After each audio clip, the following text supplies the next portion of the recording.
കോട്ടയം ലോക്സഭാ മണ്ഡലത്തിലെ LDF സ്ഥാനാർത്ഥി Thomas Chazhikadan അദ്ദേഹത്തിന്റെ വാഹന പര്യടനം ആരംഭിച്ചിരിക്കുകയാണ്.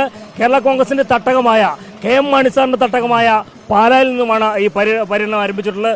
എത്രത്തോളമുണ്ട് ഈ തെരഞ്ഞെടുപ്പിൽ ആത്മവിശ്വാസം? എന്നെ രാഷ്ട്രീയ രംഗത്തേക്ക് കൊണ്ടുവന്നത്, എനിക്ക് രാഷ്ട്രീയ ജന്മം നൽകിയത് ബഹുമാനായ KM മാണി സാറാണ്. മാണി സാർ എന്നും ജനങ്ങളോടൊപ്പം ജീവിച്ച വ്യക്തിയായിരുന്നു. ജനങ്ങളോടൊപ്പം നിന്ന് ജനങ്ങൾക്ക് വേണ്ടി, നാടിന്റെ വികസനത്തിന് വേണ്ടി എന്നും നിലകൊണ്ട നേതാവാണ് ബഹുമാനായ KM മാണി സാറ്. പാലായിൽ ഇന്ന് കാണുന്ന എല്ലാ വികസന നേട്ടങ്ങളും മാണി സാറിലൂടെ കൈവരിച്ചതാണ്. മാണി സാറ് എന്നെ രാഷ്ട്രീയ രംഗത്തേക്ക് കൊണ്ടുവരുന്ന 1991 എനിക്ക് നൽകിയ ഉപദേശം ജനങ്ങളോടൊപ്പം നിൽക്കണം, ജനങ്ങൾക്ക് വേണ്ടി പ്രവർത്തിക്കണം, നാടിന്റെ വികസനത്തിന് വേണ്ടി പ്രവർത്തിക്കണമെന്നാണ്. 33 വർഷമായി ആ ഉപദേശം ശിരസ വഹിച്ചുകൊണ്ടാണ് ഞാൻ മുമ്പോട്ട് പോകുന്നത്. ഇനിയും അതേ രീതിയിൽ തന്നെ പ്രവർത്തിക്കണം എന്ന ആഗ്രഹമാണ് എനിക്കുള്ളത്. കഴിഞ്ഞ 5 വർഷം ബഹുമാനായ മാണി സാറ് 2019 അദ്ദേഹം എടുത്ത തീരുമാനം പാർലമെന്റിലേക്ക് എന്നെ അയക്കണമെന്നായിരുന്നു. ആ തീരുമാനമായിരുന്നു അദ്ദേഹത്തിന്റെ രാഷ്ട്രീയ ജീവിതത്തിലെ ഏറ്റവും അവസാനത്തെ തീരുമാനം. രാഷ്ട്രീയ ജീവിതത്തിലെ അല്ല, അദ്ദേഹത്തിന്റെ ജീവിതത്തിലെ തന്നെ ഏറ്റവും അവസാനത്തെ തീരുമാനം. ആ തീരുമാനം ശരിയായിരുന്നു എന്ന് പിന്നീട് ജനങ്ങൾ എനിക്ക് നൽകിയ പിന്തുണയോടെ തെളിയിക്കുവാൻ കഴിഞ്ഞു. 5 വർഷക്കാലവും ഈ നാടിന്റെ വികസനത്തിനായി എന്നാൽ കഴിയുന്ന എല്ലാ കാര്യങ്ങളും ഞാൻ ചെയ്തിട്ടുണ്ട്. ചരിത്രത്തിലെ ഏറ്റവും വലിയ വികസന നേട്ടങ്ങൾ കൈവരിക്കാൻ കഴിഞ്ഞ കാലഘട്ടമായിരുന്നു കഴിഞ്ഞ 5 വർഷക്കാലം. 4100 കോടി രൂപയുടെ വികസനമാണ് കോട്ടയം പാർലമെന്റ് മണ്ഡലത്തിൽ ഉണ്ടായിട്ടുള്ളത്. അതിന്റെ വിശദാംശങ്ങൾ ഞാൻ പ്രസിദ്ധീകരിച്ച വികസന രേഖയിലുണ്ട്. വിജയം ഉറപ്പ് എന്ന് തന്നെയാണ്. ഒരു സംശയവും വേണ്ട. ജനങ്ങൾ എന്നോടൊപ്പം എന്നും നിന്നിട്ടുള്ളത് ഞാൻ അവരോടൊപ്പം നിന്നതുകൊണ്ടാണ്. ഈ കഴിഞ്ഞ 5 വർഷക്കാലവും ഞാൻ ജനങ്ങളോടൊപ്പമാണ് ജീവിച്ചത്. ഇനിയും അങ്ങനെ തന്നെ ആയിരിക്കും.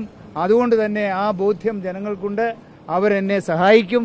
തീർച്ചയായും വീണ്ടും പാർലമെന്റിലേക്ക് പോകാൻ അവർ എനിക്ക് അനുവാദം തരും, അംഗീകാരം നൽകും എന്ന് എനിക്ക് പൂർണ്ണമായ ബോധ്യമുണ്ട്. മറ്റൊന്ന്, ഒപ്പം നിന്നവർ എതിരാളികളായി എത്തുമ്പോൾ കേരള കോൺഗ്രസിന്റെ അസ്തിത്വം വീണ്ടെടുക്കാനുള്ള ഒരു തെരഞ്ഞെടുപ്പ് കൂടിയായി മാറുമല്ലേ?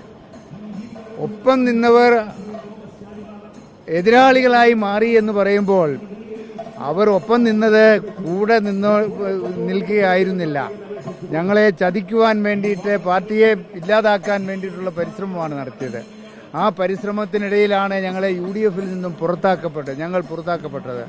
പക്ഷേ ഞങ്ങൾ നശിച്ചു പോകും എന്ന് കരുതിയവർക്ക് തിരിച്ചടി നൽകിക്കൊണ്ട് ഇലക്ഷൻ കമ്മീഷൻ ഓഫ് ഇന്ത്യ ബഹുമാനായ ശ്രീ ജോസ് കെ മാണി പ്രതിനിധാനം ചെയ്യുന്ന കേരള കോൺഗ്രസ് ആണ് യഥാർത്ഥ കേരള കോൺഗ്രസ് എന്ന് അംഗീകരിക്കുകയും 2 ചിഹ്നം ഞങ്ങൾക്ക് അനുവദിച്ചു തരികയും ചെയ്തു. ഇന്ന് ഇലക്ഷൻ കമ്മീഷൻ ഓഫ് ഇന്ത്യയുടെ അംഗീകാരമുള്ള ഒരേ ഒരു കേരള കോൺഗ്രസ് M ആണ്. ബഹുമാനായ KM മാണി സാർ നേതൃത്വം നൽകിയിരുന്ന രാഷ്ട്രീയ പ്രസ്ഥാനം. അതിനെ ഇന്ന് നേതൃത്വം കൊടുക്കുന്നത് ബഹുമാനായ ശ്രീ ജോസ് കെ മാണിയാണ്. ജോസ് കെ മാണിയുടെ നേതൃത്വത്തിൽ ഇന്ന് ഇടതുപക്ഷ ജനാധിപത്യ മുന്നണിയുടെ ഭാഗമായി ഞങ്ങൾ നിൽക്കുമ്പോൾ ഇടതുപക്ഷ ജനാധിപത്യ മുന്നണിയെയും ശക്തിപ്പെടുത്താൻ ഞങ്ങൾക്ക് കഴിഞ്ഞിട്ടുണ്ട് എന്ന് കഴിഞ്ഞ നിയമസഭാ തെരഞ്ഞെടുപ്പും അതിനു മുമ്പ് നടന്ന തദ്ദേശ സ്വയംഭരണ സ്ഥാപനങ്ങളിലേക്കുള്ള തെരഞ്ഞെടുപ്പും തെളിയിച്ചു കഴിഞ്ഞു. ഈ തെരഞ്ഞെടുപ്പും അതിന്റെ ഒരു തെളിവായി മാറും എന്നതിന് യാതൊരു സംശയവുമില്ല. വിവിധ കേരള കോൺഗ്രസുകൾ എന്നൊക്കെ മാധ്യമങ്ങൾ പറയുമ്പോൾ ഒരു കാര്യം മനസ്സിലാക്കണം. അംഗീകാരമുള്ള ഒരേ ഒരു കേരള കോൺഗ്രസ് M ആണ്. അത് ജോസ് കെ മാണി നേതൃത്വം നൽകുന്ന കേരള കോൺഗ്രസ് M ആണ്. അത് ഇലക്ഷൻ കമ്മീഷൻ ഓഫ് ഇന്ത്യ അംഗീകരിച്ചു. അതിനെതിരെ ഇലക്ഷൻ കമ്മീഷന്റെ തീരുമാനത്തിനെതിരെ സുപ്രീം കോടതിയിൽ പോയി. സുപ്രീം കോടതിയും ഞങ്ങൾക്കാണ് അംഗീകാരം നൽകിയത്. ജനങ്ങളുടെ കോടതിയിൽ അത് വീണ്ടും ഉറപ്പാക്കും എന്നതിന് യാതൊരു സംശയവുമില്ല. ചതിക്കുള്ള ഉത്തരം കൂടിയായിരിക്കും ഈ തെരഞ്ഞെടുപ്പിന്റെ ഫലം. ഞങ്ങളെ ഇല്ലാതാക്കാൻ ശ്രമിച്ചവർക്ക് അവർ തന്നെ ഇല്ലാതാകുന്ന തരത്തിലേക്ക് കാര്യങ്ങൾ നീങ്ങിയത് ഞങ്ങളുടെ ഒന്നും തീരുമാനമല്ല, അത് ദൈവനിശ്ചയമാണ് എന്ന് ഞങ്ങൾ പറയും. ഈ 2 ചിഹ്നം വീണ്ടും കൈകളിൽ നിന്ന് ജനങ്ങളിലേക്ക് എത്തുമ്പോൾ തെരഞ്ഞെടുപ്പ് പ്രചാരണ രംഗത്ത് കൂടുതലും കാർഷിക വിഷയങ്ങളും ഒപ്പം മറ്റ് ജനകീയ വിഷയങ്ങളും എല്ലാം തന്നെയായിരിക്കില്ല പ്രധാനമായും.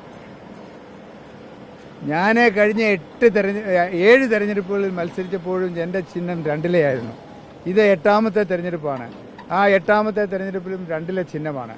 ഈ 2 എന്ന് പറയുന്നത് കോട്ടയം പാർലമെന്റ് മണ്ഡലത്തിലെ എല്ലാ ജനങ്ങൾക്കും വളരെ കൃത്യമായി അറിയുന്ന ഒരു ചിഹ്നമാണ്. അതുകൊണ്ട് തന്നെ അവർ വളരെ സൗഹൃദത്തോടുകൂടി ഈ ചിഹ്നത്തെ കാണുന്നു. ഈ ചിഹ്നത്തിന് വോട്ട് ചെയ്യാൻ ഞാൻ കഴിഞ്ഞ ഒരു മാസത്തിലേറെ കാലമായി പ്രചരണ രംഗത്ത് നിൽക്കുമ്പോൾ എവിടെ ചെല്ലുമ്പോഴും എല്ലാവരും പറയുന്നു, രണ്ടിലയല്ലേ, ഞങ്ങൾ മുമ്പ് വോട്ട് ചെയ്തത് ഈ രണ്ടിലേക്കാണ്, മാണി സാറിൻ്റെ പാർട്ടിക്കാണ്, അതുകൊണ്ട് ഞങ്ങൾ ഇത്തവണയും രണ്ടിലേക്ക് തന്നെ വോട്ട് ചെയ്യുമെന്ന് പറയുമ്പോൾ ഞങ്ങൾക്ക് അഭിമാനമുണ്ട്, സംതൃപ്തിയുണ്ട്, സന്തോഷമുണ്ട്. കെ എം മാണിയുടെ ഓർമ്മത്തണലിൽ തോമസ് ചാഴിക്കാടൻ പര്യടനം തുടരുകയാണ്. രണ്ടിലെ ചിഹ്നമാണ് അദ്ദേഹത്തിന്റെ ആത്മവിശ്വാസം കൂടുതൽ കരുത്തോടെ മുന്നോട്ടു പോകാൻ ഊർജ്ജം നൽകുന്നത്. വീഡിയോ ജേർണലിസ്റ്റ് രഞ്ജിത്ത് കളത്തിപ്പിടിക്കൊപ്പം reporter Prashanth Thottungal, in reporter, Kottayam.